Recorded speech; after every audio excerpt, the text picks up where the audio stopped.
Hello guys, my name is Will and welcome to one more video about Dragonheir Silent Gods. As promised, we are talking about Ancient Battlefield and the team where you can do this on auto mode. Yeah, that's true, you can do with this team auto level 12, alright, at this moment. So this took me a while to find the right timing, but I was able to do it, alright. So I managed to find the team and this will be especially important today for the double materials. 11, you get these materials. As you can see, the growth material, you get more at 12, so with this new event, you are getting double of this instead of doing this. Keep in mind, this team is not a free-to-play team, okay? It can be, to be honest, but will be harder, okay? There's only one character. As you guys can see, I'm using Wrymrrow50, okay? So Wrymrrow50 will be a free-to-play option. We are using Wrymrrow50, free-to-play option. And we are using these 2 DPS, the wild ones. And they are not free to play, but you can use other damage dealers, okay? They are not important and I don't even have timings on them. But the important thing here is Philosia, okay? Philosia is really great character, provides tons of shields. I tried this with Adolphus, and Adolphus is not enough, especially because Philosia provides defense up on the battle skill. And that's why I have all of them together to provide that defense up and shield. So let's talk about the timings first. I'm using Wrymrrow50 firstly because of the aura. So Wrymrrow50, I know some people use Garius from Ripple's Dances. So Garius provides an aura of 18% of defense. This guy does insane damage. And Wrymrrow50 provides an aura of 24%. So you really need this aura to provide that defense up and that defense percentage, otherwise you'll be one-shotted by this guy. This guy is huge, does insane damage. Of course, with the Infinity Tree, you will progress, you'll get stronger, more HP, more damage will become easier. But at this moment, it's still hard for most of the players, especially stage 12. So firstly, let's talk about the strategy, skill timings, which is very important. This boss is a bit complex, and because of that, we need to talk about this. So this guy has 2 forms, okay? It looks a bit annoying, a bit confused, but this guy will be on a shield form and sword form, okay? So every time he casts the ultimate, we'll go to a shield form, and after this, we'll go to a sword form. So here we'll be doing damage as a shield form, this one will be doing damage as a sword form. So when he's on the shield form, he deals necrotic damage to all enemies and dispels their buffs. Each dispel buff grants 1 stack of total damage bonus, and then switch to shield form, gaining defense up. So this guy is constantly gaining attack up, defense up, and switching between those. Then the next form will be the sword form, where he gains 40% attack up for 20 seconds and defense up for 20 seconds. So this guy will have buffs all the time up. So this is all you need to know. Besides this, leave Wrymrrow50 will be really good because this guy, where is it? It's on the second skill, does these, when he's on the shield form, it deals necrotic damage to the farthest enemy and inflicts stun. If the debuff fails, it will get this backfire that will reduce the damage dealt and increase damage taken by 20%, okay? While he's on sword form, only deals damage and back to the highest attack enemy, and that's basically it, okay? So a bit complex, this boss is a bit complex, but I found the way. You guys can see my timings are just crazy. Basically, you don't even need scrolls on these two, but you need on Wrymrrow, okay?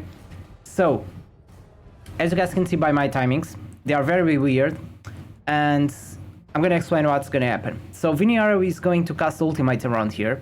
It's gonna slow down the ultimate energy to 9 seconds, then it's going to do this cycle. After the 18 seconds, or before the 18 seconds, we'll have an attack penalty from Wrymrrow50, and after the 18 seconds, we'll have the shield from Philosia to prevent a lot of damage. And by this time, Wrymrrow will cast the ultimate again, delay, and provide attack penalty, and also dispel the buff. So she will dispel the buff from defense up, and she will dispel the buff at attack up. But there's some requirements to be able to do this, which is skill list, which I'll talk in a second. And basically she will cast the ultimate skill. Wrymrrow will cast ultimate skill twice per cycle, and that's why this guy is taking 27.5 seconds to complete all of these skills, okay? And that's how I'm doing this, because with this I have more time to heal myself, will my team to get shields, to do deal damage, and prevent a lot of stacks, which builds him up to get more damage and gets very dangerous. So, talking about my team. Frobart, we have attack penalty, so we're gonna apply attack penalty before the ultimate, because this boss does insane damage after the ultimate. We really want to have attack penalty there. So good accuracy, we need at least 300, and I'm using the horn, because with the horn, every time we'll ally increase ally's damage by 5% up to 3 stacks. And Frobart will heal everyone in this rage every 1 second for 6 seconds on the battle skill, okay? So this is a really good one to use. Then, Wrymrrow. We are using 57 skill list plus the skill list from Rift Hourglass. So having the Rift Hourglass is quite a requirement for this strategy. We are also using skill list from these 2 sets, as you guys can see. 300 accuracy at least. And we have 12 skill list here and 5 skill list here, okay? So as you guys can see, we have a lot of skill list.